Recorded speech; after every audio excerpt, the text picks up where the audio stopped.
Follow कीजिए हमारे Facebook page को और सब्सक्राइब कीजिए यूट्यूब चैनल को टेक्निकल सब्जेक्ट और टेक न्यूज़ की वीडियो सबसे पहले पाने के लिए। नमस्कार दोस्तों, आपका हमारे ऑनलाइन लेक्चर सीरीज में एक बार फिर से बहुत बहुत स्वागत है। आज हम वेब टेक्नोलॉजी लेक्चर क्लास में बात करेंगे कुछ वेब टर्मिनोलॉजी की, जो ऐसे टर्मिनोलॉजी जो कि जनरली आपको थ्रू आउट सिलेबस कहीं ना कहीं वो टर्मिनोलॉजी आ जाएगा। उस टर्मिनोलॉजी को हम पहले डिस्कस कर लेते हैं कि कौन कौन से टर्मिनोलॉजी हैं जो वेब टेक्नोलॉजी में जनरली यूज होते हैं। तो सबसे पहला टर्मिनोलॉजी जो होता है आपका वेब ब्राउजर। वेब ब्राउजर आपसे पूछा जा सकता है 2 नंबर या 1 नंबर के क्वेश्चन में वेब ब्राउजर क्या होता है, तो आप सिंपली कह सकते हैं वेब ब्राउजर एक एप्लीकेशन है जिसके थ्रू हम इंटरनेट पे कोई भी चीज एक्सेस कर सकते हैं। उस वेब ब्राउजर के थ्रू हम कोई वेबसाइट उस पर एंट्री कर सकते हैं। उस वेबसाइट का जो भी सर्वर होगा उस पर हम कुछ रिक्वेस्ट और रिस्पांस कर सकते हैं। विदाउट वेब ब्राउजर हम वेब टेक्नोलॉजी पे कोई भी कम्युनिकेशन नहीं कर सकते। जैसा कि अभी हमने इसके प्रीवियस लेक्चर में देखा था, जब क्लाइंट सर्वर मॉडल देख रहा था वहां पे, तो मैंने वहां बताया था क्लाइंट साइड बेसिक नीड है कि आपके क्लाइंट के सिस्टम पे वेब ब्राउजर होना चाहिए। अगर वेब ब्राउजर नहीं है तो हम कोई भी वेब टेक्नोलॉजी में कोई भी कम्युनिकेशन किसी भी सिस्टम से नहीं कर सकते। तो वेब ब्राउजर वही आपका होता है। वेब ब्राउजर आपका सबसे पहला वेब ब्राउजर 1990 में आया था, जो कि टिम बर्नर्स-ली ने डेवलप किया था। तो जो पहली वेबसाइट आई थी, पहली वेबसाइट 92 में आई थी, लेकिन उससे पहले ही वेब ब्राउजर 90 में आ चुका था, जिसका हमने फर्दर यूज वेबसाइट एक्सेस करने के लिए 92 में स्टार्ट कर दिया था। सेकेंड कंसेप्ट आता है आपका W3C। ये बहुत इंपॉर्टेंट कंसेप्ट है, जनरली आपसे पूछ दिया था व्हाट इज W3C, तो बहुत लोग कंफ्यूज हो जाते हैं कि W3C है क्या।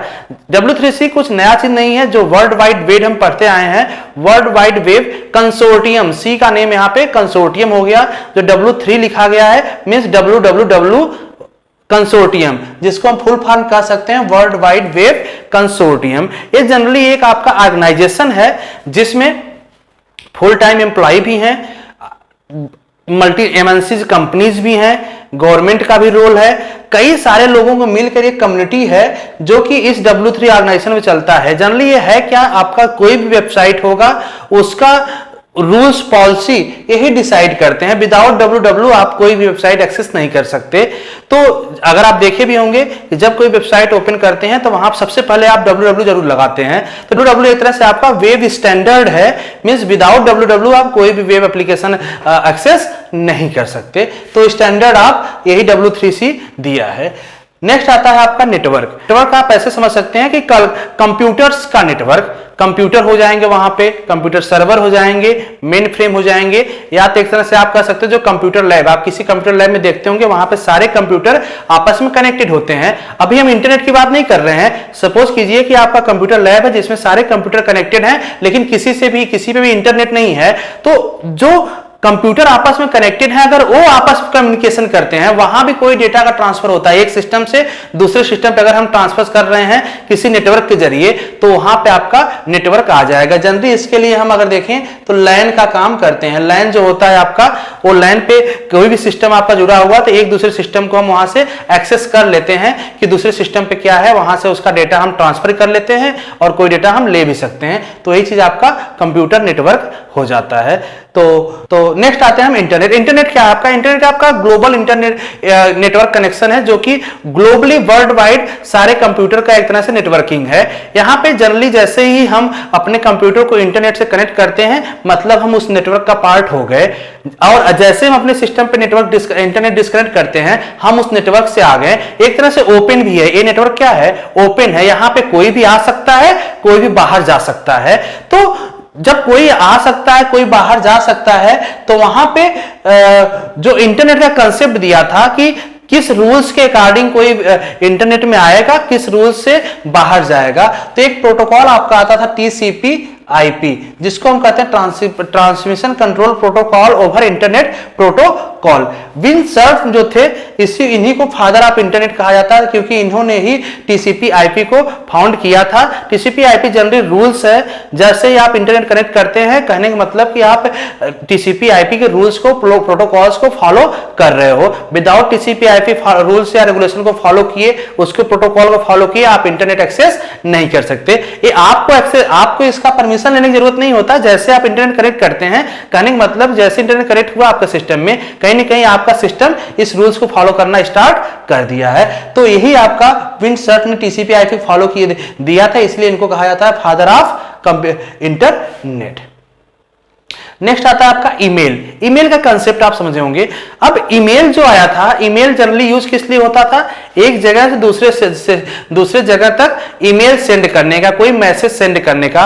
वो हो सकता है आपका प्लेन टेक्स्ट भी हो सकता है, कोई अटैचमेंट भी हो सकता है। तो जैसे टेक्स्ट हो गया, ऑडियो वीडियो कोई भी हो गया, तो अटैचमेंट सेंड करने के लिए हम ईमेल का यूज करते थे। ईमेल का कंसेप्ट सबसे पहले अमेरिकन साइंटिस्ट ने प्रपोज किया था, लेकिन आपको जान के ताज्जुब होगा कि सबसे पहला ईमेल पोर्टल hotmail.com था, जो कि एक इंडियन रिसर्चर समीर भाटिया, जो कि चंडीगढ़ के रहने वाले थे, उन्होंने वो पोर्टल दिया था hotmail.com। सबसे पहला मेल वहीं से आपका सेंड हुआ था। नेक्स्ट आते हैं हम MIME। MIME आपका मल्टीपर्पज इंटरनेट मेल एक्सटेंशन। और जब हम ईमेल की बात कर रहे हैं तो इस ईमेल के साथ हम कुछ अटैचमेंट भी तो सेंड करते हैं। तो अटैचमेंट सेंड मतलब या तो टेक्स्ट फाइल होगा, या तो ऑडियो फाइल होगा, वीडियो फाइल होगा, इमेज फाइल होगा। तो कौन कौन से एक्सटेंशन की फाइल हम सेंड करते हैं, वही आपका मल्टीपर्पज इंटरनेट मेल एक्सटेंशन होता है। इसके बाद आते हैं हम नेक्स्ट, आपका कभी कभी क्वेश्चन पूछ जाता है व्हाट इज ब्लॉग। ब्लॉग क्या होता है आपका? ब्लॉग एक तरह की वेबसाइट है जो कि डेली बेस पे उसको अपडेट करते रहते हैं। जैसे आप देखते होंगे मैक्सिमम सेलिब्रिटी या कोई पॉपुलर पर्सन जो है वो अपनी एक ब्लॉगिंग साइट बनाते हैं। ब्लॉगिंग साइट करने का मतलब कि हम अपना ब्लॉग बना लिए, उसको डेली बेस पे अपडेट करेंगे। जो हम सबसे लेटेस्ट अपडेट करेंगे वो आपको वेबसाइट पे टॉप पे दिखेगा, और जो पहले का होगा वो पीछे चलता हुआ जाएगा। तो इस तरह की वेबसाइट आपकी क्या होती है? ब्लॉगिंग साइट होती है। अगर बात करें ब्लॉगिंग साइट की, तो आप भी फ्री में अपना ब्लॉगिंग साइट बना सकते हैं। फ्री में ब्लॉगिंग साइट बनाने के लिए आपको गूगल का ब्लॉगर आता है, उस गूगल के ब्लॉगर को ओपन करके आप वहां से अपना खुद का ब्लॉगिंग साइट स्टार्ट कर सकते हैं। तो वहां पे आप देख सकते हैं ब्लॉगिंग का काम कैसे होता है। वो भी एक तरह की वेबसाइट ही है, वेबसाइट का एक टाइप है ब्लॉग। नेक्स्ट आता है आपका फोरम। फोरम भी एक तरह की वेबसाइट ही है, लेकिन फोरम जनरली आप देखेंगे तो फोरम में क्या होता है कि ऐसी वेबसाइट होती है जहां पे एक कम्युनिटी में काफी लोग आके वहां पे कुछ डिस्कशन करते हैं। जैसे आप देखते होंगे स्टैक ओवरफ्लो का आप वेबसाइट नाम सुने होंगे, कोरा का आपने नाम सुना होगा। कोरा वेबसाइट भी एक होती है जो भी एक फोरम की तरह है। वहां पे कुछ भी आप क्वेश्चन कर सकते हैं, किसी टॉपिक पे डिस्कशन कर सकते हैं, वहां पे हर कोई अपना आंसर रिप्लाई देता हुआ जाता है। तो इस तरह की वेबसाइट जो होती है उसको हम क्या कहते हैं? फोरम कहते हैं। एक कंसेप्ट और आता है next, add on. Add on क्या होता है? एड ऑन जनरली जब आप ब्राउजर देखते होंगे, इंटरनेट एक्सप्लोरर देखते होंगे या फिर क्रोम देखते होंगे, कोई भी ब्राउजर देखते होंगे वहां पे, तो वहां पे कभी कभी आपको कोई टूल बार दिखता होगा। जैसे ईबे का टूल बार दिख जाए या कोई गेम्स टूल बार दिख जाए, तो जो टूल बार होता है वो अलग से एक एप्लीकेशन होता है जो कि आपके ब्राउजर के साथ अटैच हो जाता है। वही आपका क्या होता है? Add on. मतलब उसको ब्राउजर के अलग से हम उसको ऐड ऑन कर लिए अपने ब्राउजर पे, जल्दी से उसको टूल बार को हम एक्सेस कर सकते हैं। नेक्स्ट आता है प्लगइन। प्लगइन क्या होता है? जनरली कुछ आपको देखते होंगे कि किसी स्पेसिफिक चीज को एक्सेस करने के लिए ब्राउजर पे आपको एक अलग से प्लगइन इंस्टॉल करना पड़ता होगा। एक तरह से आप वीडियो देखते होंगे कि वीडियो डाउनलोड करके किसी वीडियो प्लेयर में हम प्ले कर ले, लेकिन जब ब्राउजर पे ही मुझे वीडियो प्ले करना होगा तो वहां आप देखते होंगे आपको आता होगा फ्लैश प्लेयर इंस्टॉलेशन का। तो जो फ्लैश प्लेयर हम इंस्टॉल करते हैं या फ्लैश प्लेयर को प्लगइन करते हैं ब्राउजर के साथ, तो वही फ्लैश प्लेयर किसका काम करता है?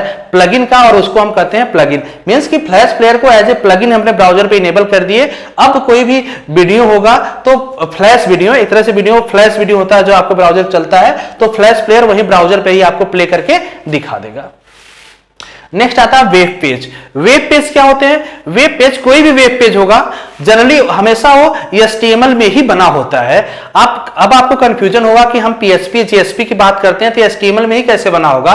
कहीं ना कहीं जितने भी वेब डेवलपमेंट की टेक्नोलॉजी हैं वो आपका GUI बेस्ड सॉफ्टवेयर होते हैं, जिसका हम ड्रैग ड्रॉप करके एप्लीकेशन जल्दी से जल्दी बना लेते हैं, लेकिन उसके बिहाइंड में जो कोड होता है वो HTML का ही कोड होता है। अगर आप देखना चाहें तो किसी भी वेबसाइट पे आप ओपन करें, उसके राइट क्लिक कीजिए और उस पर राइट क्लिक करके जब व्यू सोर्स पे जाएंगे तो वहां पे आप देखेंगे वहां पे जितनी भी कोडिंग दिखेगी सारी कोडिंग HTML की ही होगी। इसीलिए हम कहते हैं कि वेबसाइट जो होता है या वेब पेज जो होता है, वेब पेज की कोडिंग किसमें होती है? HTML में। तो वेब पेज दो तरीके से आपको दिख सकते हैं, एक तो स्टैटिक वेब पेज होता है और दूसरा डायनेमिक वेब पेज होता है। जो स्टैटिक वेब पेज होते हैं उसमें HTML और CSS इन दोनों के कॉम्बिनेशन से पेज बना होता है। अब HTML HTML CSS आप देखे होंगे, मैंने जब क्लाइंट साइड या सर्वर साइड की बात कर रहा था वहां पे, तो वहां पे आपका HTML और CSS का कंसेप्ट आया था। और डायनेमिक का अगर हम देखें, जो डायनेमिक वेबसाइट बनती है तो वहां पे HTML, CSS और जावा स्क्रिप्ट तीनों चीज का काम आ जाता है, और इन तीनों में ही आपका वेब पेज बन जाता है। नेक्स्ट क्वेश्चन होता है व्हाट इज वेबसाइट। तो वेबसाइट कुछ अलग चीज नहीं है, इसी web page, collection of web page को ही हम क्या कहते हैं, वेबसाइट। किसी भी एक वेबसाइट में सिंगल पेज भी हो सकता है, 2 पेज भी हो सकता है, या नंबर्स ऑफ वेब पेज हो सकते हैं, जिसको हम एक साथ कंबाइन कर लेते हैं, उसको कलेक्शन कर लेते हैं, वही आपका क्या होता है, वेबसाइट। तो होपफुली आपको सारे टर्मिनोलॉजी क्लियर हो गया होगा। इससे जनरली 2 मार्क्स के क्वेश्चन आपके एग्जाम में या ऑब्जेक्टिव क्वेश्चन कहीं कॉम्पिटिटिव एग्जाम में पूछे जाते हैं। तो हम आज के लिए बस इतना ही करते हैं। नेक्स्ट लेक्चर में हम बात करेंगे प्रोटोकॉल गवर्निंग ऑन वेब, जो कि एक बहुत ही इंपॉर्टेंट लेक्चर होगा मेरा। वहां से ही आपको 5 to 10 मार्क्स के क्वेश्चन आपको हर एग्जाम में कहीं ना कहीं से मिल जाएगा, तो उस लेक्चर को मिस नहीं कीजिएगा। तो मिलते हैं हम नेक्स्ट लेक्चर में। धन्यवाद।